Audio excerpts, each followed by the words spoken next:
In today's video, I'm going to teach you how to incubate chicken eggs. Chickens have become really popular over the past few years. And while picking out chicks from a hatchery or going to a feed store and getting chicks is really fun, it can also be very rewarding, and sometimes it can also be a little bit cheaper to hatch your own eggs. You can get eggs directly from a breeder. You can order them from most hatcheries. Or if there's someone that you know that raises chickens in your town, you can see if you could buy a couple fertilized eggs off of them. If you've seen my other videos, you know that I have chickens, but I do not have a rooster, so I had to buy fertilized eggs. I got silky eggs from Blue Banty Farm in New Holland, Pennsylvania. It's good to support small breeders.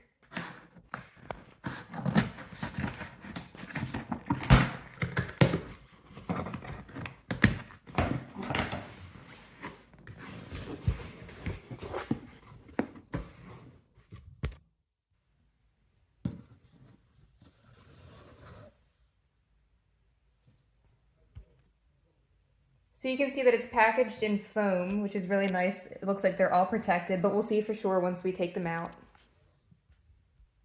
So I manage a small feed store in my town, and we get chicks in the spring. And every year people want silkies. Well, we're not able to get silkies where we get our chicks from. And since I have so many people asking me for them, I decided that I'll hatch out some and sell them to customers this year. And people are really excited about that. So these aren't for me to keep, but it'll still be fun to hatch and raise some little chicks. And I'll get to teach you guys how to do it too, in case you ever want to hatch your own eggs. So I cut away part of the box just so it's easier for me to access, and then I'm just really gently going to take them out and look it over. This one looks good.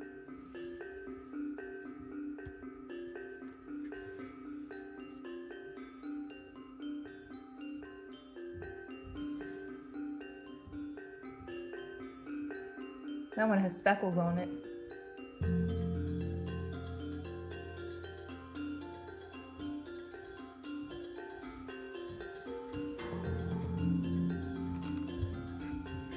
So in this video, I'll teach you how to incubate the eggs, how to use an incubator, what to do in the early stages. I'll show you how to candle them and see if the egg is fertile or not. You'll get to see how the embryos develop when we candle them. And then I'll show you what to do during the lockdown period, right before they hatch, and then the hatching footage as well, and a little bit of the early chick care. And I already have some chick care videos on my channel, and I'll be making more this season as well, so make sure you check those out for additional tips.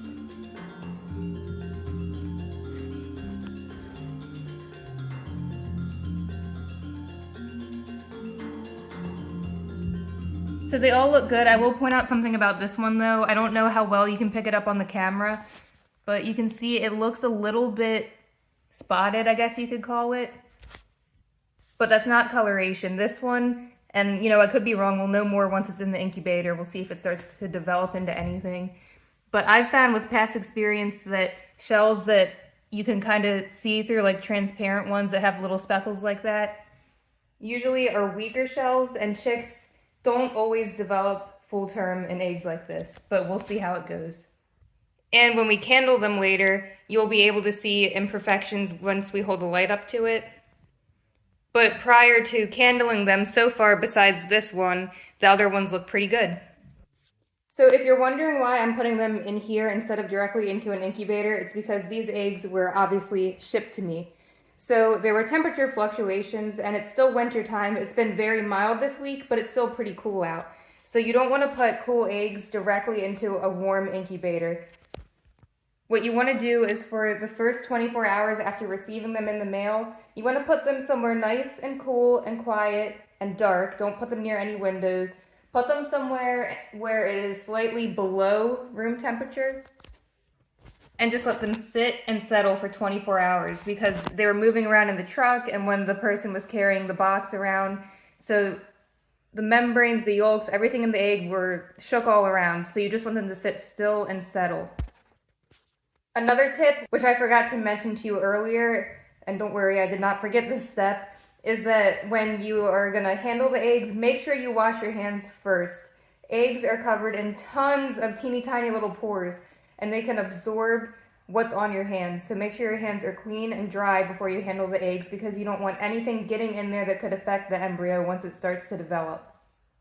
Which leads me into my next tip. You want to mark the sides of your eggs and you want to use a pencil. Do not use a pen or a marker, because for the same reasons, the ink can go through the pores and affect the embryo, and you don't want that to happen. Use a pencil, it's safer. So what you want to do is you want to draw a circle on one side of the egg and an X on the other side of the egg. Or any shape you want, really. The reason you want to do this is because eggs have to be turned several times throughout the day, at least 5 times within a 24-hour period, because if you don't do that, the embryo, as it develops, will stick to one side of the shell and it won't develop or hatch properly. So, by marking the different sides of your egg, you'll be able to accurately track and remember what side it was turned to, so that way it doesn't stay on one side for too long. You can buy incubators with automatic egg turners. The one that I'm going to be using is a cheaper style, so this way you can learn how to hatch eggs on a budget. This incubator, you can buy an addition for it that will turn the eggs for you, but we're going to be doing it the old-fashioned way by hand. So stay tuned, I'll show you the incubator shortly.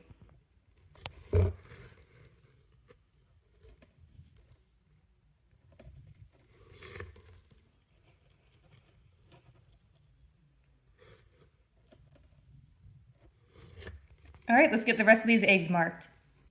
Okay, so the eggs are marked. I'm just going to leave them in here where they'll be nice and safe, but still get some airflow. Now, keep in mind when you're ordering eggs, think about how many you want to get. I have 12 here, but it is going to be incredibly rare if all 12 actually hatch. So if you want a lot of chicks, make sure you order some additional eggs just to be on the safe side. So now we just let them sit, and in 24 hours I will show you how to set up the incubator and get them in there. Now I'm going to show you how to set up the incubator. This is the Little Giant Still Air Incubator, and you can buy attachments. You can buy a fan that goes along with this and an egg turner like I mentioned earlier, but we're just going to do it the basic straightforward way. You can find this online, but I got mine at my local feed store, and it's a cheap, affordable incubator, and I like that it's made in the USA. So of course the first thing you want to do is plug it in after it's assembled. Very obvious. If you take off the lid, you'll see right here is where the heat's going to come from.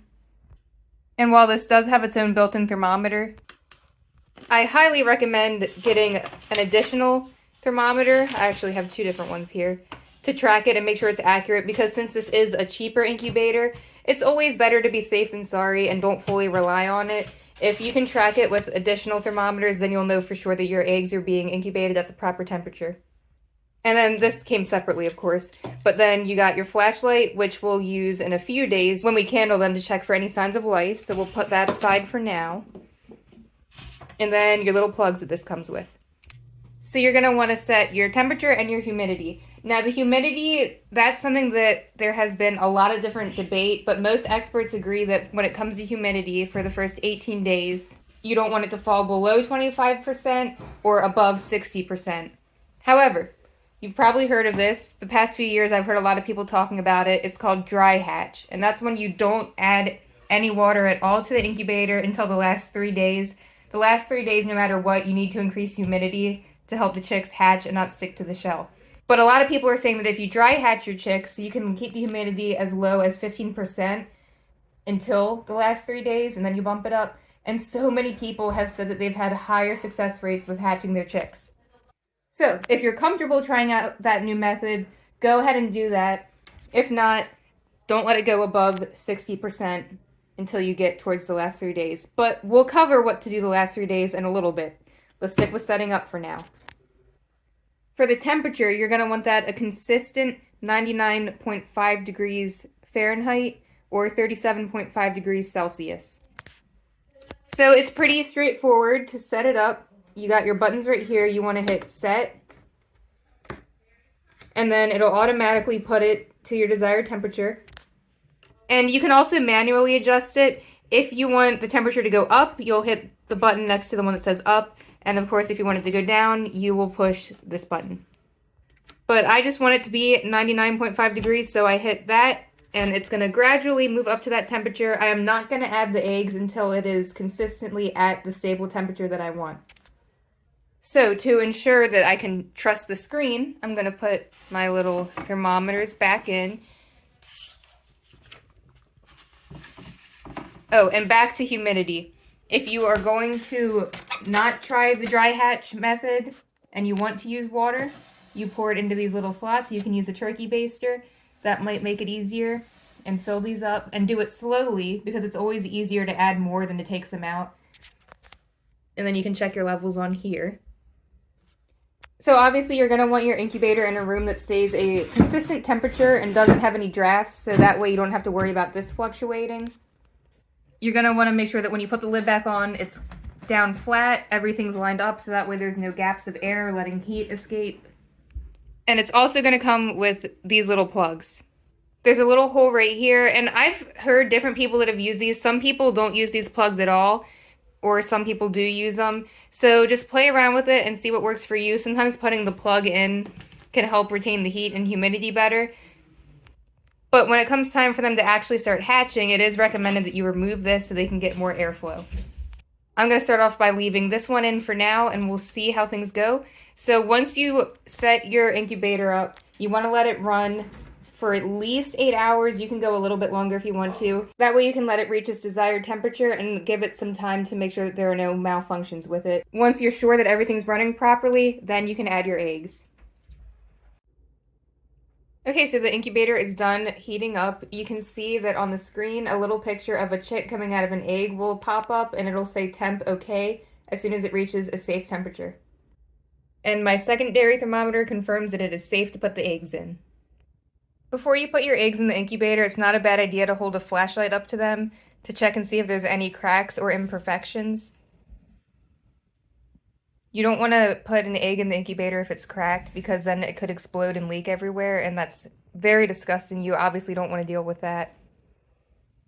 So you can see this egg in particular has a lot of weak spots in the shell. It's not cracked at all. It's safe to go into the incubator.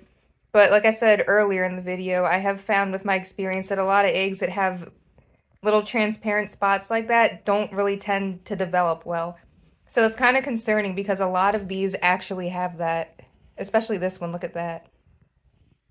But you never know unless you try, so we're going to put these in and hope for the best. And in about a week, we'll be able to candle them again and look for signs of life.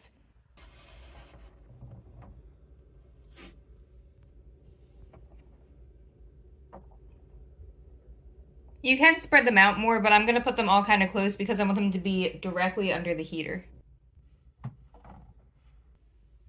So now just make sure you put the lid back on nice and even. Of course, since the lid was off, it's going to show that the temperature dropped a little bit.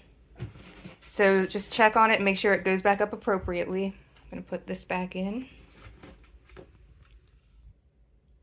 And now we are fully committed. There's no going back. It's been exactly 1 week now, so I took all of the eggs out of the incubator and I put them in here because we're going to candle them tonight and we're going to see which ones are alive and which ones are not fertile. The reason I took them all out is because I don't want to constantly be opening this lid because it's going to let the heat out. So instead, I just put them in here, left the lid on so it can retain its warmth, and then when I'm done candling them, they can go right back into an incubator that isn't losing too much heat. So to candle your eggs, it's really simple. All you need is a flashlight and a dark room. There we go. Let's get started. So this one is not off to a good start. You can see the dreaded blood ring. When you see just a plain ring like that and no movement and no veins, you know that it is a dead egg. This one, on the other hand, looks fantastic. You can see all of the nice healthy veins coming out from all different angles, and that darker blob in the middle is the embryo. And I don't know how well you can see it on the camera. Let's try to zoom in. But the really dark spot on that blob in the middle is the eyeball.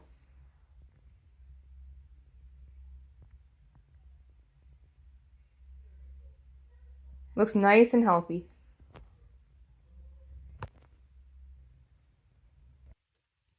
This one also looks really good. And you can see that blunt end right there. That's the air cell. So that's going to grow slightly each day. And then once the chick grows and the rest of the egg is filled up, you'll still be able to see through that because that's always just going to have a little air pocket in it. And when it's time for them to hatch, that's where they peck their beak into, and they'll start breathing air out of there before they hatch. And then eventually, they'll peck their way out of that end. You can see that one moving.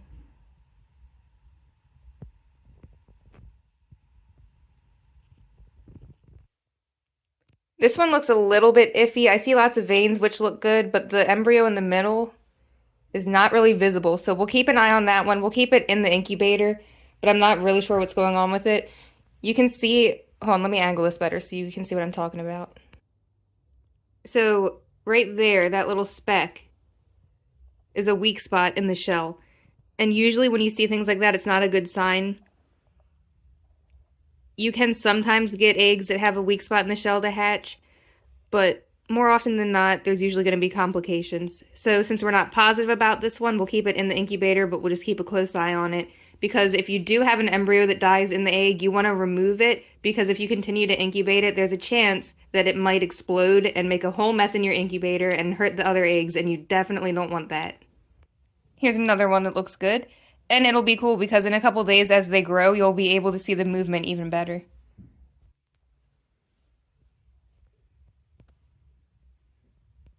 Another one that looks great.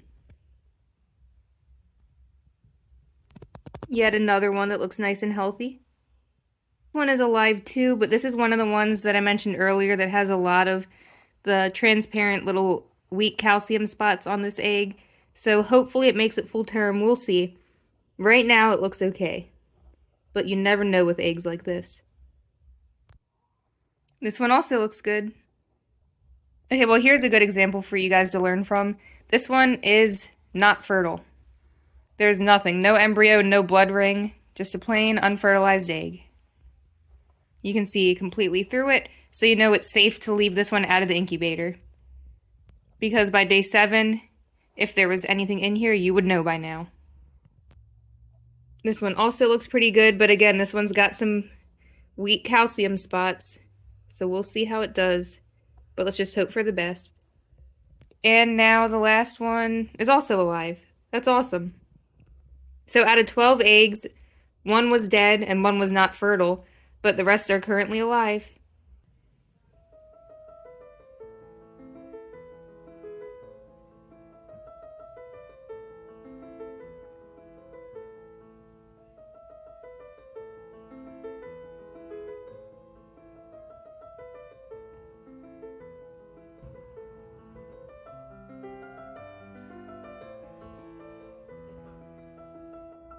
It is now day 11, and we're going to check up on their progress.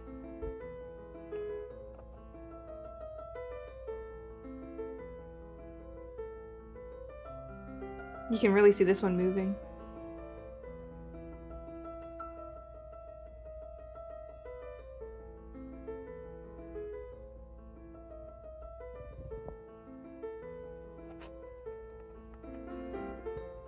And you can see that the air cell down there is getting larger like it's supposed to. Everything looks really good.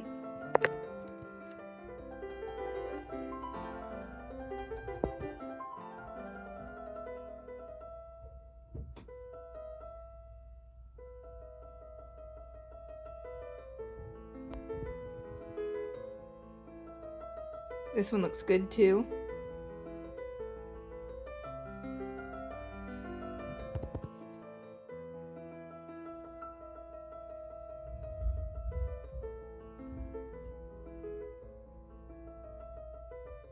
There's lots of thunder tonight, so I'm a little bit nervous, but if we lose power, the good news is I do have a broody Silky right now, so if it comes to it, I can put the eggs under her, but I'm hoping that doesn't happen.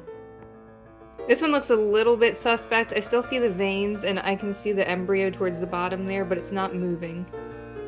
This one looks good, though.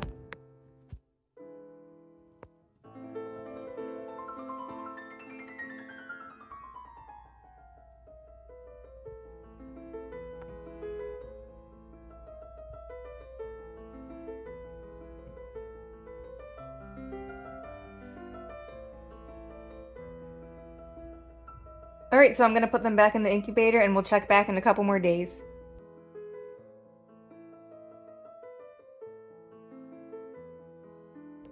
It's now day 17 and we're going to candle the eggs for the last time because tomorrow they go on lockdown, and that is when you keep the incubator shut, you raise the humidity, and you stop turning them so that way they can get into the right position to hatch. So you can see that most of the egg is filled in now. You can just see a little bit of vein, and you can see right there the head is turning into the position to hatch at this blunt end where the air cell is.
So it's now day 20. On day 18, they went into lockdown, and I rose the humidity in here to 70%. I stopped turning them, and I'm going to leave the lid on so that no humidity escapes. I took some wet paper towels and put them in the corners back there to help raise the humidity, and then poured water into the different passageways down there. Soon now we'll probably hear them start to peep, and then they'll start to crack through, so I'll keep you updated. Okay, breaking news. I'm going to try to get it on camera, but I just came in and checked on the eggs, and this one was wiggling and peeping. You can see it started to pip. Yep, it's moving.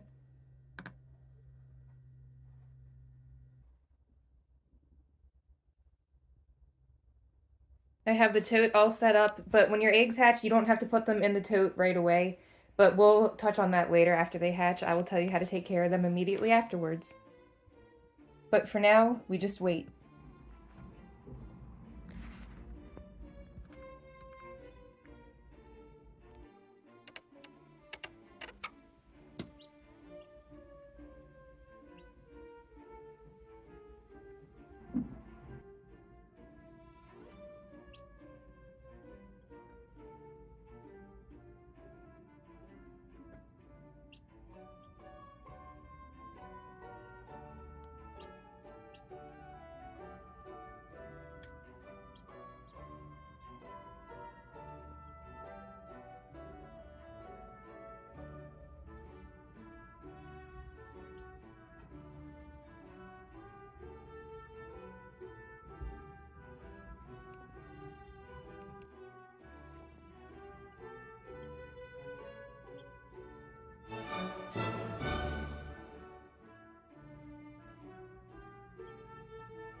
We have an overachiever, the first egg hatched.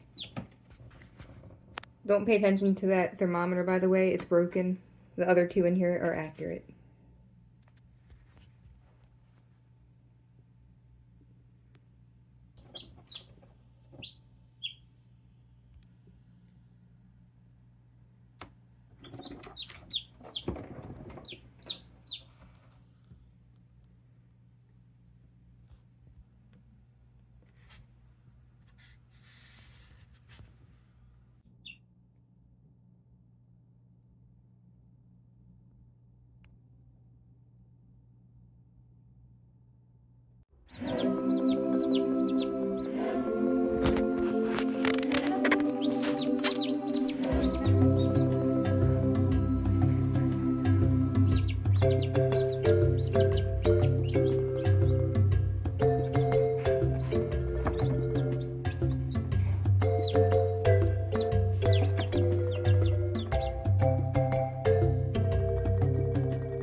Two more little chicken babies have hatched. They're getting nice and fluffy. Once your chicks fluff up, you can put them in their brooder. I'm going to add some more water to the incubator too to raise the humidity so the rest of the eggs hatch a little bit easier. So I have a video all about chick care. I will put the link to that in the description. First things first, get the monkey out of the room. And then there's warm water and medicated chick feed in here. And you want to show them with your finger where to eat. And then you can really gently take the beak and dip it right in the water so that way they know where to drink. It takes a lot of work to hatch out of an egg, so it's very normal for them to be a little uncoordinated and very sleepy the first day or two. Since these two are fluffed up and were so active, I did not want to leave them in the incubator any longer because they keep interfering with the other eggs. So they're in here, and then we'll just patiently wait for the rest of the eggs to hatch and catch up. It's really cute. I guess they have a natural instinct to want to burrow under something because that's how they would stay warm with their mother. So if you put your hand in here, they try to burrow under it.